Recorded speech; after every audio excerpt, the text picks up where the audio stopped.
challenge the status quo and offer people a way out to things that men have always valued. Right. Acknowledge the status quo. Yep. That's the thing. People refuse to acknowledge the status quo, or they paint it in a way that's not reality. And then they expect you to move based on this fictional... False. This fictional, like, Wizard of Oz curtain that you put up. And it's like... But... imagine if someone put up the fictional Wizard of Oz curtain, but she kept stabbing you from the other side of the curtain and then retreating. It's like, you can say there's nothing over there, but I know that there is. It's touching me. So the same way, it's like, you can act like everything's perfect and, oh, it's just misogyny and the men have just... No. There's a problem with women's behavior also. And until people it can... needs to be corrected. Right. Men's behavior, we've acknowledged all the problems with men's behavior. Yep. We try to correct it constantly. Yep. But we never do the same to women. For women, yeah. And if you act like they're perfect, that's what will create someone like Andrew Tate. Hey, yo, it's Papa, y'all. I'm Ace. Hi, and I'm Star. If you guys enjoyed the video, make sure to like, comment, and subscribe. Alright, bet. Let's get into it. Alright, so boom. You already know the boy Andrew Tate got banned. And I think they banned him off of YouTube, too. So, we're going to see. This video is breaking points discussing why they think banning Andrew Tate is wrong. Interesting. I don't know that I would think that they would take that take, but maybe not, because I don't really know them like that. But. Both companies banned Tate effectively on the same day for violating their, quote, misogyny policy.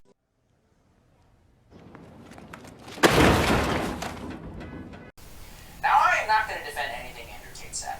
From nearly everything, though, from what I can tell, it amounts to a moral panic, and it refuses to actually grapple with why Tate was even popular in the first place. Right. The core accusation of... Now, that's the main thing, right? Is that a moral panic. I like how you describe that. Because they're so afraid Andrew Tate is a new virus in our schools. Look at that goofy headline. Are you crazy? So, literally, like, they're so afraid of any pushback against social trends at this time that they don't even begin to understand what the reason for the pushback might have been. The reason for the pushback is that certain things on even the left, being a lefty myself, have become extreme. And so therefore you get extreme pushback. That's how that works. But yet they refuse to acknowledge that and instead argue that, oh no, everything's perfect exactly the way he is. It's just something wrong with him. And once we get rid of him, everything will be fine. Good luck. So-called feminist groups is that Tate is, quote, normalizing misogyny amongst teenagers, and that it is the responsibility of TikTok and Instagram to not promote such content. Teachers across the world, from the US, the UK, and Australia, have blamed Tate for a marked change in their students for unruly behavior. Now first, I do not think teenage boys need a prompting by anyone to act like idiots. Right. I ask, why is Tate popular in the first place? To me, it's obvious. Something is wrong with young men across the West. We've covered it, trends, deeply on Breaking Points. But it bears repeating. Men are dropping out of college at a historic degree, widening the education gender gap. Men are much more likely today to be single than at any time in modern Western history. Male wages have stagnated, which has led to a crisis of marriageability. Declining single male wages over the last 30 years have made many men in America much less desirable partners. Now you might think there's nothing wrong with that. Single days were fun, after all. But on a society-wide level, more single men has all sorts of downstream effects which are actually terrible. Listen to this quote. Single men are much more likely to be unemployed, financially fragile, lack a college degree than those with a partner. They're likely to have lower median earnings. Single men earned less in 2019 than in 1990, even adjusting for inflation. What's even stranger is this. Single women are actually earning the exact same amount that they were 30 years ago, but those with partners are earning 50% more than previously. Acknowledging this reality reveals a terrible reality for a lot of American men. The more and longer you are a single male, the worse your economic, health, and marriage prospects become. The more likely you are to live with your parents, and the more longer it happens, the larger the trend amongst the male U.S. population is. Well, that's one of the things that people have been seeing, right? Obviously, is that, you know, what was that study that they did that showed that, like, between 18 and 30, like, a huge percentage of men were virgins? Like, I don't know that it ever used to be like that, right? Like, I don't know that it ever used to be like that, so it's very interesting since 1990. And the worst outcomes for men on a society-wide level. That cold hard reality is what created Andrew Tate and the conditions and why he's popular. The explosion of popularity of figures like him, Liver King, many other similar ones, is really just a commentary on the failure of popular culture to provide men of all stripes, especially young ones, with figures they can look up to, which acknowledge the status quo and offer people a way out to things that men have always valued. Right. Acknowledge the status quo. Yep. That's the thing. People refuse to acknowledge the status quo, or they paint it in a way that's not reality. And then they expect you to move based on this fictional, like Wizard of Oz curtain that you put up, and it's like, but imagine if someone put up the fictional Wizard of Oz curtain, but shit kept stabbing you from the other side of the curtain and then retreating. It's like, you can say there's nothing over there, but I know that there is. It's touching me. So the same way, it's like, you can act like everything's perfect and it's just misogyny and the men have just no. There's a problem with women's behavior also. And until people can needs to be corrected. Right. Men's behavior, we've acknowledged all the problems with men's behavior. We try to correct it constantly.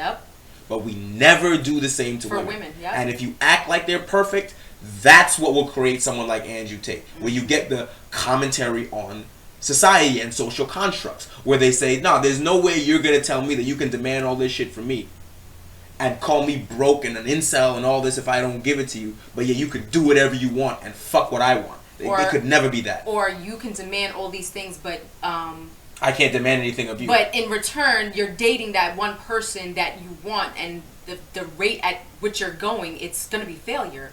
Because it doesn't matter. Like, what? Fitness, status, seeking a partner.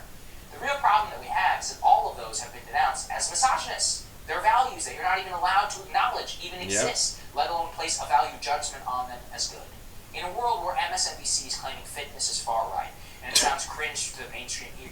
That's where we've gotten now? No, yeah. The far right's obsession with fitness is going digital. Why?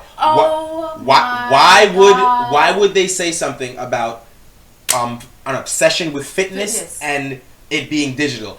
You know why? Because fitness directly opposes body positivity movement. That goofy shit.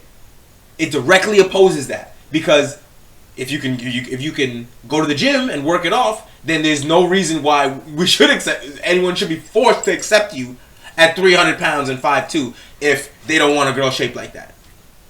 It's not even that. It's not only that. It's just like, in general, that's your health and well-being. Being overweight is not healthy, period. We were nomads. We roamed with food.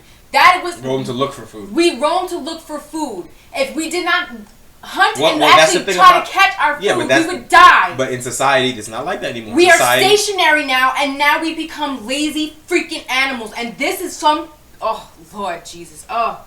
Here, to even say it's okay to want to be a man and pursue masculine activities, is it any wonder why guys like Tate are so popular? My critique of Tate, of who I see, is really just an heir to the 2010 era internet that I grew up on, with people like Tucker Max, Neil Strauss, Dan Bilzerian. They were worshiped similarly. Oh my God. Here's the newsflash, though. With the exception of Bilzerian, both Max and Strauss moved on from that message, both advocating one today of living a fulsome and a balanced life that doesn't celebrate the extremes that they were once known for popularizing, and instead one of self-knowledge and growth. That's the real antidote to Andrew Tate. But the more social media companies and the more these so-called feminist organizations want to ban him, they will only embolden his ilk and his followers. You cannot ban an idea. You can only counter it. Until they learn that, this cycle will literally open. And they can never counter it. And they can never counter it because a lot of it's based on facts. Yes, it is biologically, physically ingrained in us. That's it. Period. Like a lot of it's based on facts. So they have no counter argument, and that's the reason why they instead want to ban him, as if he is the idea. Like I said, you can't ban an idea. You can only ban him, but he's the only person saying that. You think that, and I think the craziest part, which he mentioned, is that he was banned for violating their policies on misogyny.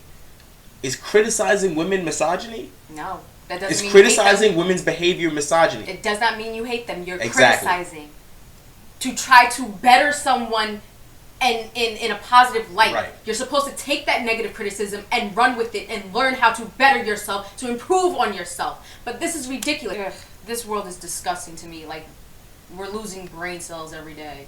Yeah, watching this stupid shit. Fitness, the far right's obsession with fitness, you've lost your fucking mind. This is crazy. I don't want to live here anymore. right, take me to the moon. I don't want to be here. I hate it here. Anyway, that's it for this one. We'll holla at you.